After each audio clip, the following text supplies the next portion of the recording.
Le Seigneur soit avec vous. Et avec votre esprit. Évangile de Jésus-Christ selon saint Jean.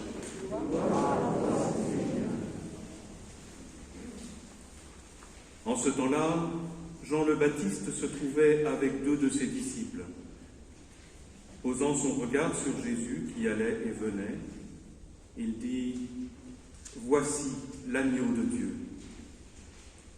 Les 2 disciples entendirent ce qu'il disait, et ils suivirent Jésus. Se retournant, Jésus vit qu'ils le suivaient, et leur dit « Que cherchez-vous » Ils lui répondirent « Rabbi », ce qui veut dire maître, où demeures-tu ? Il leur dit « Venez, et vous verrez ». Ils allèrent donc, ils virent où il demeurait, et ils restèrent auprès de lui ce jour-là. C'était vers la 10e heure, environ 4 heures de l'après-midi. André, le frère de Simon-Pierre, était l'un des 2 disciples qui avaient entendu la parole de Jean et qui avaient suivi Jésus. Il trouve d'abord Simon, son propre frère, et lui dit « Nous avons trouvé le Messie », ce qui veut dire Christ. André amena son frère à Jésus. Jésus posa son regard sur lui et dit « Tu es Simon, fils de Jean, tu t'appelleras Képhas », ce qui veut dire Pierre. Acclamons la parole de Dieu.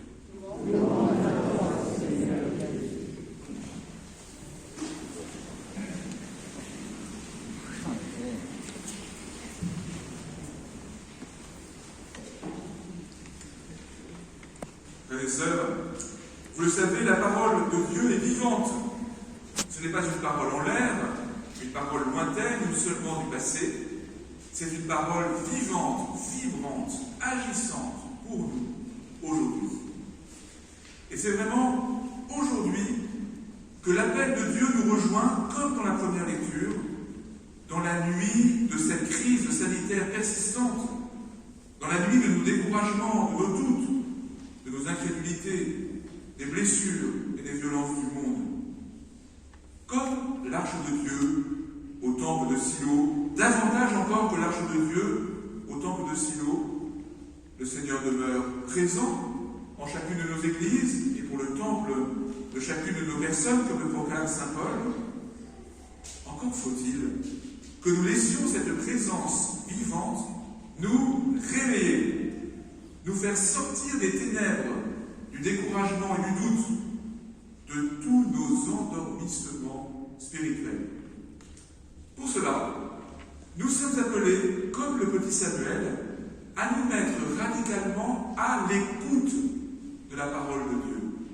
Trop souvent, nous comprenons la prière comme l'inverse de ce que recommande le prêtre Élie. Nous parlons et Dieu est sommé de nous écouter.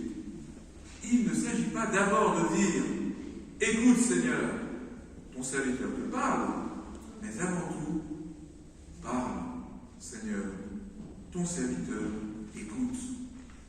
Ce qui nous réveille, ce qui nous arrache aux ténèbres, c'est l'accueil vivant de la parole de Dieu. C'est ce que vivent précisément les disciples au bord du Jourdain. La parole de Dieu en personne, le Verbe fait chair, le Christ, vrai Dieu et vrai homme, est désigné par Jean-Baptiste comme l'agneau de Dieu. Celui qui, par sa vie donnée, délivre du péché et de la mort, libère des ténèbres et du sommeil éternel. Et les premiers disciples se mettent à sa suite.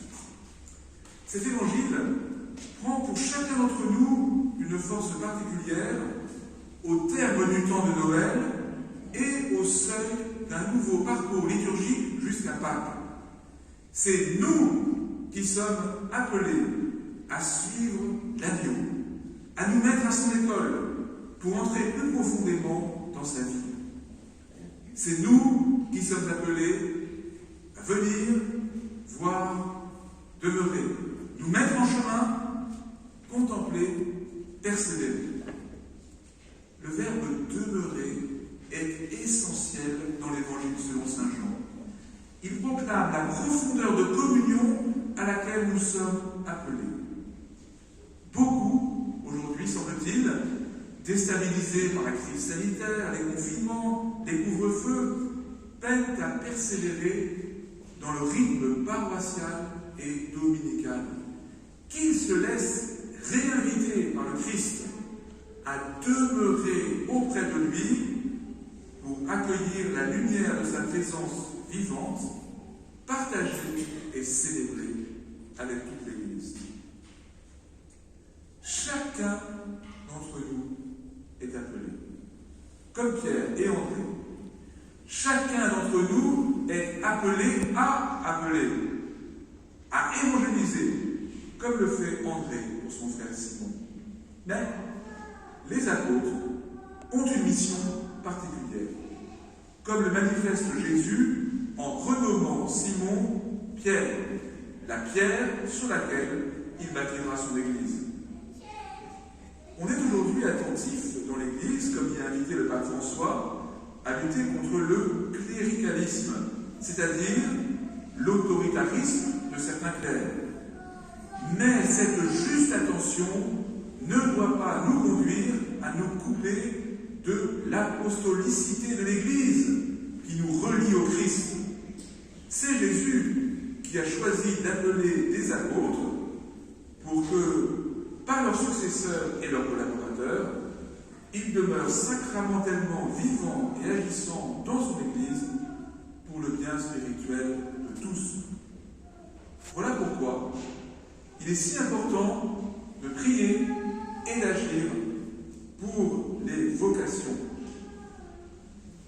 pour que ceux que Dieu appelle répondent oui, comme Samuel et les premiers disciples, et acceptent avec joie de tout quitter pour le service de l'Évangile. Hier matin, une dizaine de jeunes de notre diocèse, s'interrogeant sur une possible entrée au séminaire, s'est retrouvée avec l'équipe diocésaine des vocations. Samedi prochain, tout près d'ici, au beau sanctuaire Sainte-Rita de Fontenay-aux-Roses, je rencontrerai les membres de notre monastère invisible, magnifique réseau diocésain de prière pour les vocations. N'ayons pas peur de répercuter les appels de Dieu. Et si Dieu nous appelle, n'ayons pas peur de lui répondre oui avec joie. Frères et sœurs, vous qui êtes unis à nous par France Culture, je vous encourage à venir dès que possible visiter ce joyau qu'est l'église Saint-Herbelin de Bagneux, la petite Notre-Dame du sud de Paris, comme je le disais au début de la messe. Au centre de l'autel de pierre, récemment consacré, vous verrez l'agneau de Dieu, qui fait signe et appelle à vivre de l'Eucharistie. Que la parole et la présence de l'agneau en ce jour nous délivrent